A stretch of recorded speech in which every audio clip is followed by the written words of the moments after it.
Nekat, pemotor ini menerobos arus deras yang mengalir di atas jembatan. Warganet sebut, kameramen selalu selamat. Beredar sebuah video yang memperlihatkan pemotor yang melakukan tindakan ekstrim.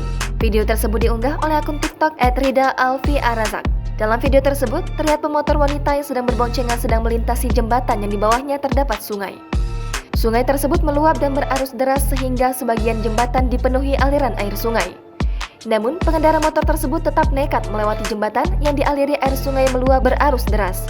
Terdengar dalam unggahan, pengendara tersebut tak henti-hentinya mengucap doa saat melintasi jembatan itu.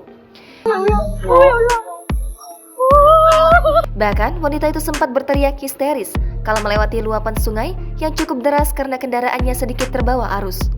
Beruntungnya, mereka berhasil melewati arus deras di tengah jembatan tersebut. Kejadian tersebut mengundang berbagai komentar warganet.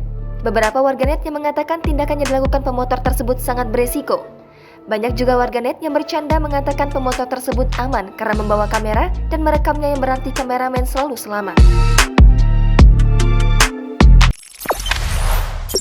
Jangan lupa subscribe, share, komen, dan like ya!